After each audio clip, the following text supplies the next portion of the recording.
Now to Yugoslavia, another communist country, but a very different one.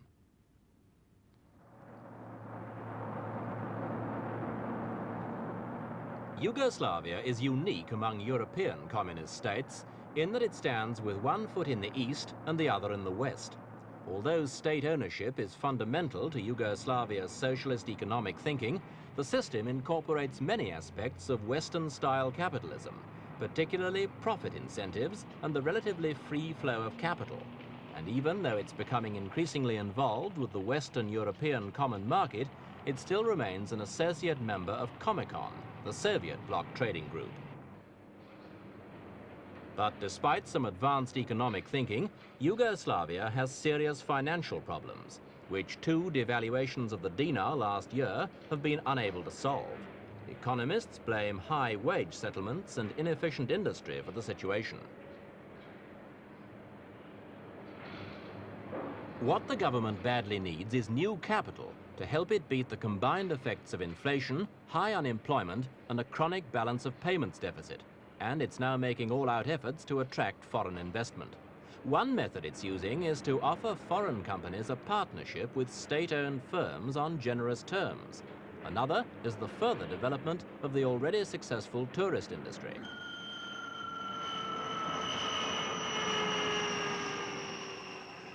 During the past 10 years, Yugoslavia's tourist industry has been growing by leaps and bounds and is now the country's principal foreign exchange earner.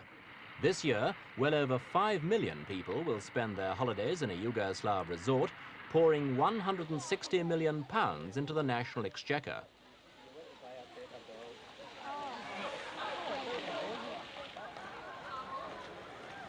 The Yugoslavs learned at a very early date that tourism is an extremely complex industry, involving not just hotels and beautiful scenery, but also expensive items like roads and airports. Investment in these areas, combined with a national awareness of the importance of tourism for the whole country, is the key to Yugoslavia's success. But more needs to be done.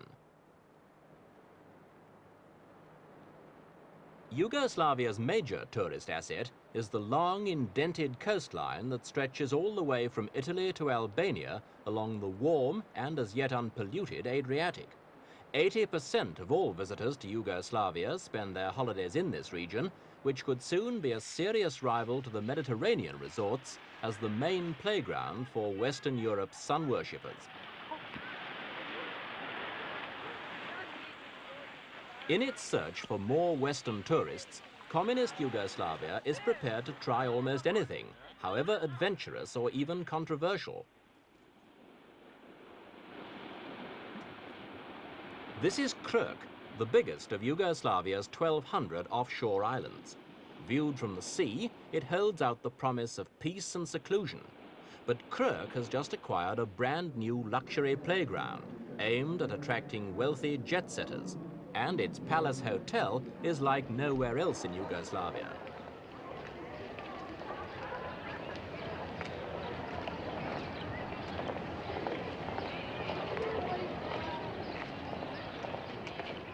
These girls are called Penthouse Pets, named after the nude pin-ups in the London-based Penthouse Magazine.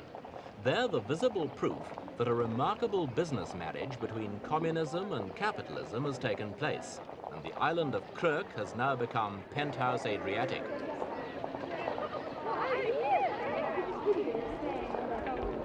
The luxury playground was built by a state-owned Yugoslav company at a cost of £10 million.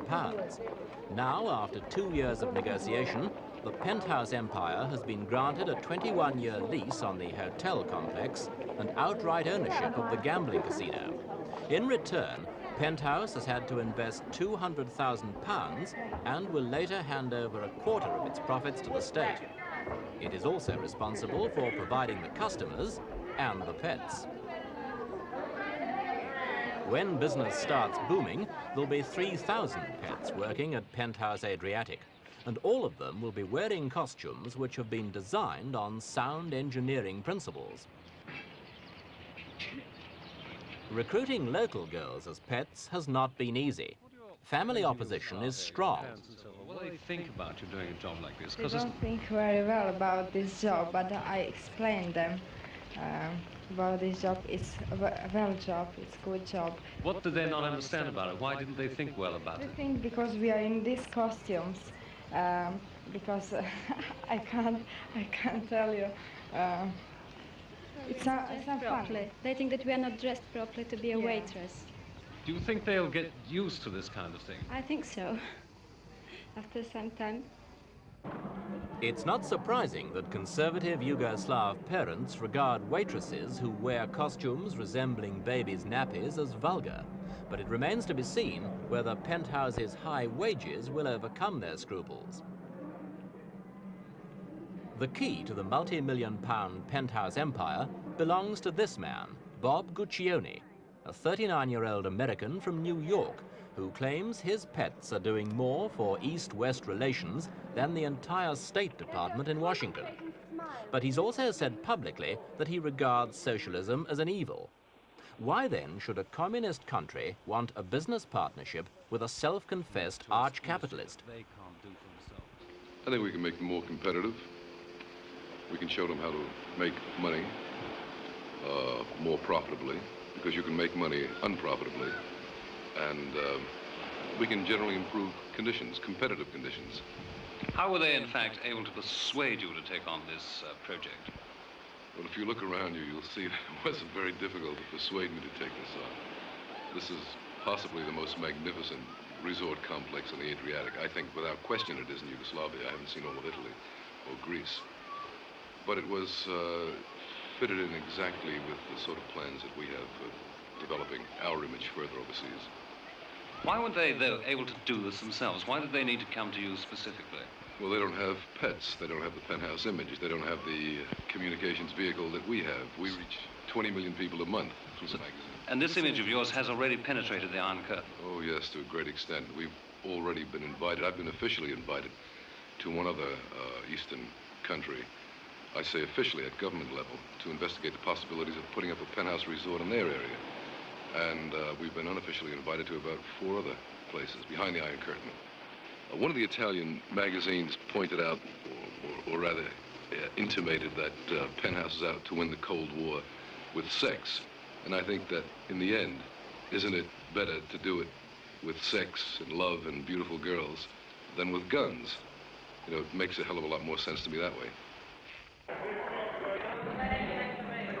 Promoting East-West relations may make Bob Guccione feel good, but there's a lot more in it for him than mere ideological satisfaction.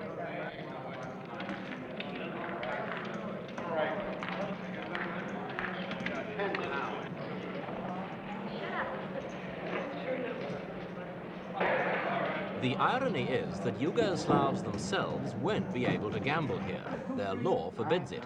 But since Guccione plans to fly in plane loads of wealthy American gamblers to Krk Airport, the absence of local business doesn't really worry him.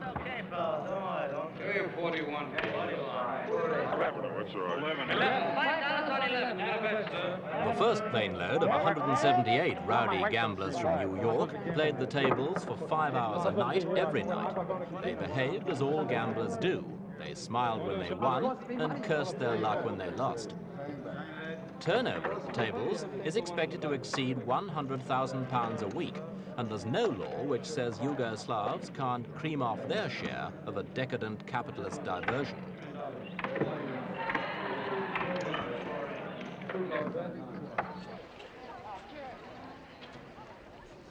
For the non-gamblers, there are plenty of other diversions, including golf, bowling, water skiing, horse riding, and shooting.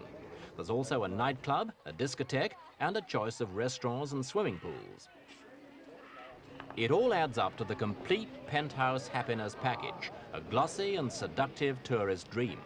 But it's no dream for the parents of the Yugoslav girl who recently appeared nude in Penthouse Magazine.